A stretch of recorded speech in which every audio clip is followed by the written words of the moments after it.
السلام علیکم ورحمۃ اللہ وبرکاتہ۔ الحمدللہ رب العالمین وبہ استعین وصلی وسلم علی المبعوث رحمۃ للعالمین نبینا محمد وعلی آلہ وصحبہ ومن سار علی نہجہ الی یوم الدین وبعد۔ معزز برادران اسلام و مشاہدین اعظام، اس سے قبل ہم نے کچھ قسطوں میں وہ دلائل بیان کی تھی جو ہمارے کلمہ گو بھائی عید میلاد النبی منانے کے ثبوت میں پیش کرتے ہیں، اور پھر ہم نے ان کا مختصر جواب بھی دیا ہے۔ اسی سلسلے کو آگے بڑھاتے ہوئے ہم ان کی مزید کچھ دلیلیں آپ کے سامنے رکھیں گے، اور انشاءاللہ المستعان ان کا ساتھ ساتھ میں جواب بھی دیں گے۔ یہ ہمارے کلمہ گو بھائی کہتے ہیں کہ ابو لہب نے نبی کریم صلی اللہ علیہ وسلم کی پیدائش کی خوشی میں اپنی لونڈی سویبہ کو آزاد کیا، اور اس کے اس عمل کی وجہ سے اسے جہنم میں پانی ملتا ہے۔ تو اس سے ثابت ہوا کہ رسول اللہ صلی اللہ علیہ وسلم کی پیدائش کی خوشی منانا باعث ثواب ہے۔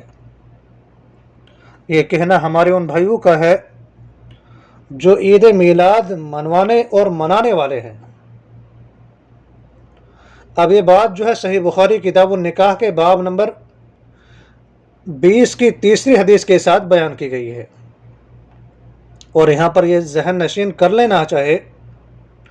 کہ یہ حدیث نہیں بلکہ عروہ بن زبیر کا قول ہے، اور وہ قول اس طرح سے ہے: وَثُوَيْبَةُ مَوْلَاةٌ لِأَبِي لَهَبٍ وَكَانَ أَبُو لَهَبٍ أَعْتَقَهَا فَأَرْضَعَتِ النَّبِيَّ صلی اللہ علیہ وسلم فلما مات أبو لهب أريه بعض أهله بشر حيبة قال له ماذا لقيت؟ قال أبو لهب لم ألق بعدكم غير أني سقيت في هذه بعتاقة ثويبة۔ اور اس قول کو، اس بات کو امام بیہقی نے بھی سنن کبریٰ میں الفاظ کے معمولی سے فرق سے نقل کیا ہے، اور اسی طرح سے امام ابو عوانہ نے اپنی مسند میں اسے نقل کیا ہے۔ تو سب سے پہلے اور بنیادی بات یہ ہے کہ یہ بات حدیث نہیں بلکہ ایک تابعی کی بات ہے، جسے امام بخاری رحمہ اللہ نے بلا سند بیان کیا ہے، جسے کہا جاتا ہے کہ امام بخاری رحمۃ اللہ علیہ نے اسے تعلیقاً بیان کیا ہے۔ ذرا غور فرمائیں کہ اس بات میں سے زیادہ یہ نتیجہ اخذ کیا جا سکتا ہے کہ اللہ تعالیٰ نے ابو لہب کے عذاب میں اپنی باندی آزاد کرنے کی نیکی کی وجہ سے کچھ نرمی کر دی، جیسا کہ ابو طالب کے عذاب میں کمی کر دی گئی۔ اس بات سے کوئی انکار بھی نہیں کر سکتا کہ ابو لہب کافر تھا اور کفر ہی کی حالت میں مارا، اور جب اس نے رسول اللہ صلی اللہ علیہ وسلم کی پیدائش کی خوشخبری دینے والی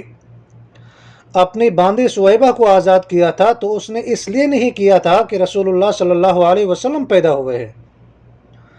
بلکہ اس خوشی میں کیا تھا کہ اس کے فوت شدہ بھائی عبداللہ بن عبد المطلب کا بیٹا پیدا ہوا ہے۔ اگر اسے اپنے بھتیجے کے رسول اللہ ہونے کی خوشی ہوتی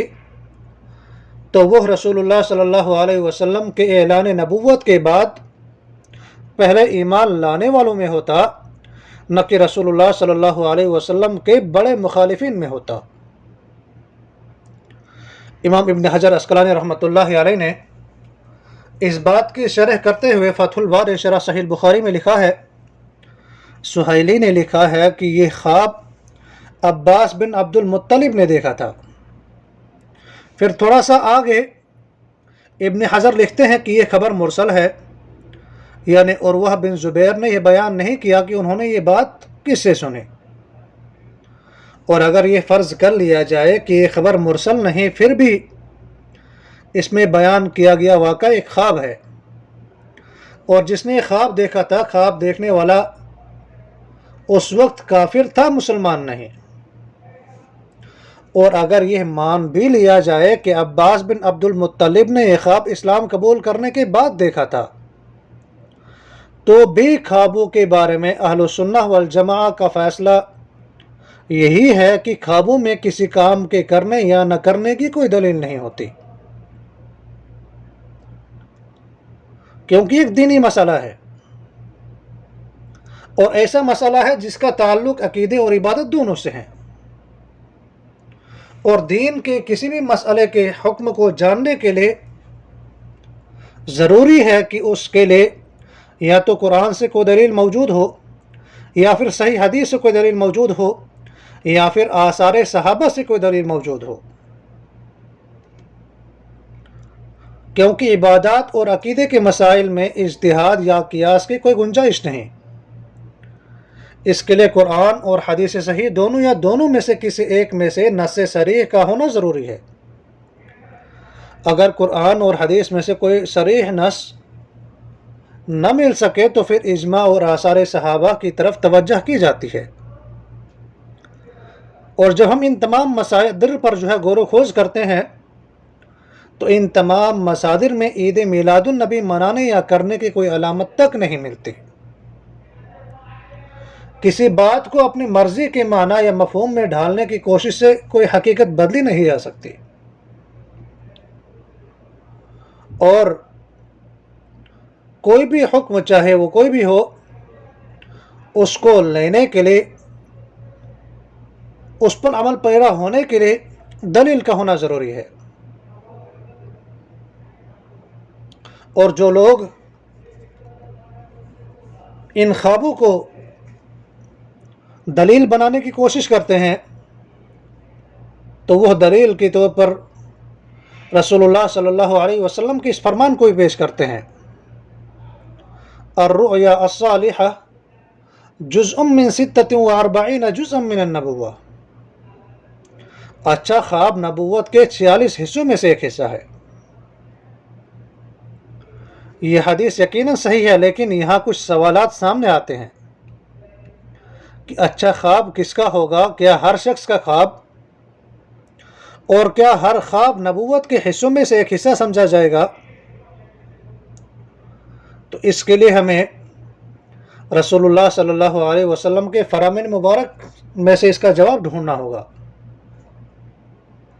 رسول اللہ صلی اللہ علیہ وسلم نے فرمایا، کسی ایمان والے کا خواب نبوت کے 46 حصوں میں سے ایک حصہ ہے۔ اسے امام بخاری رحمۃ اللہ علیہ نے کتاب التعبیر میں حدیث نمبر 2983 میں بیان کیا ہے۔ تو یہاں پر وہ خواب نبوت کے 46 حصوں میں سے ایک حصہ بیان کیا گیا ہے کہ جو خواب کسی ایمان والے کا خواب ہوگا، کسی نیک انسان کا خواب ہوگا، اور فرمایا رؤیا المؤمن جزء من 46 جزءا من النبوہ، کسی ایمان والے کا خواب نبوت کے 46 حصوں میں سے ایک حصہ ہے۔ صحیح مسلم حدیث نمبر 2263۔ جب ہم ان دونوں حدیثوں کو سامنے رکھتے ہیں تو ان سے ان سوالوں کے جوابات مل جاتے ہیں کہ کس کا خواب مانے جانے کا قابل ہوتا ہے۔ کیا ہر شخص کا خواب مانا جا سکتا ہے، چاہے وہ انسان اچھا ہو یا برا ہو، مسلمان ہو یا کافر ہو، مشرک ہو یا بدعتی ہو، یا بدکار ہو یا مسلمان ہو؟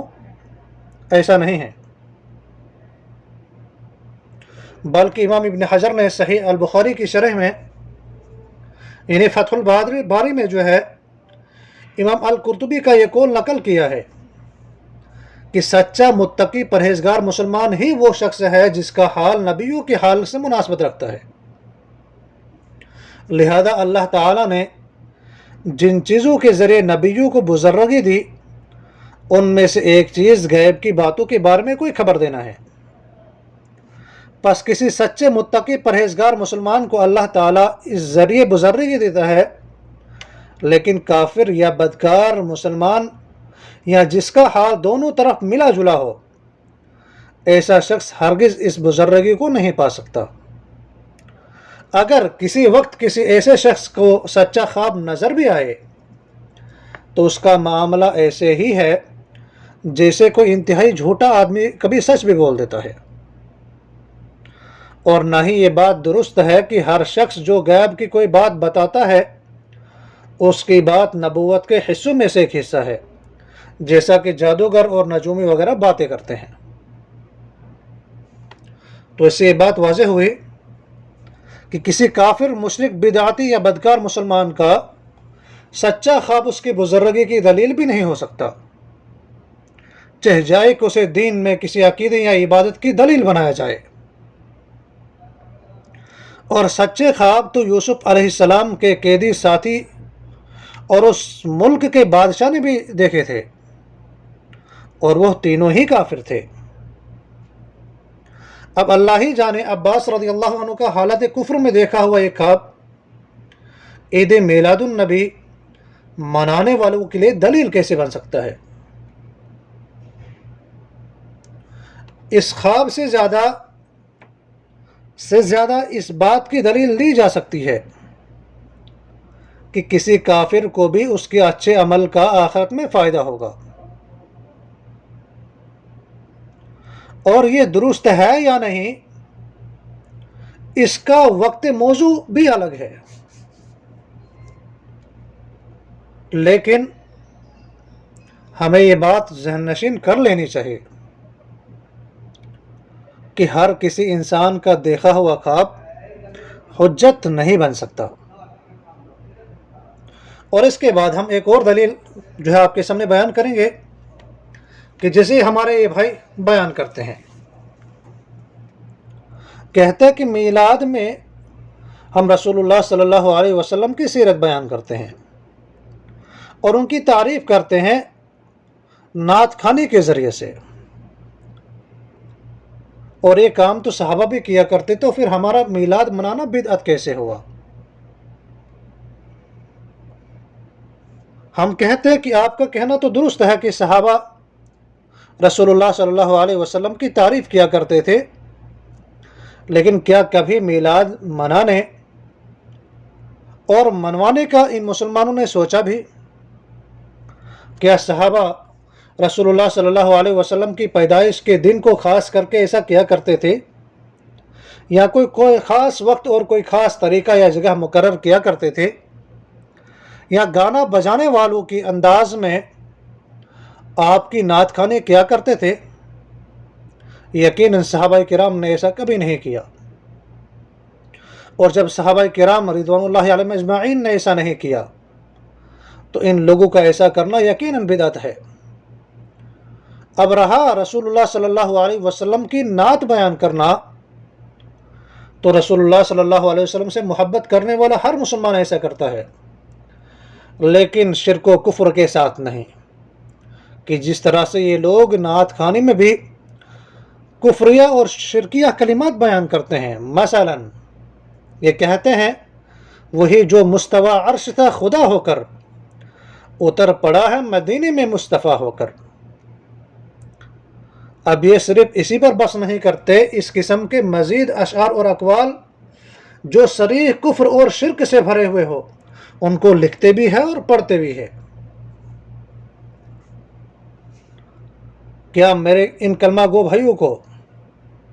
رسول اللہ صلی اللہ علیہ وسلم سے صحابہ کرام رضوان اللہ علیہم اجمعین کی نسبت زیادہ محبت ہے؟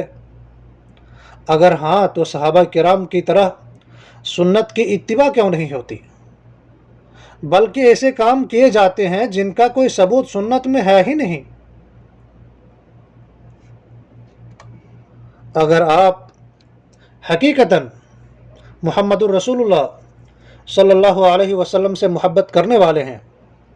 تو ضروری ہے آپ کے لیے بھی اور ہم سب کے لیے کہ ہم رسول اللہ صلی اللہ علیہ وسلم کی سنت کے متبع اور پیروکار بن جائے، اسی میں ہماری اخروی زندگی کی فلاح ممکن ہے۔ اللہ تعالی ہمیں حق بات کہنے کے بعد اس پر عمل پیرا ہونے کی توفیق عطا فرمائے۔ والسلام علیکم ورحمۃ اللہ وبرکاتہ۔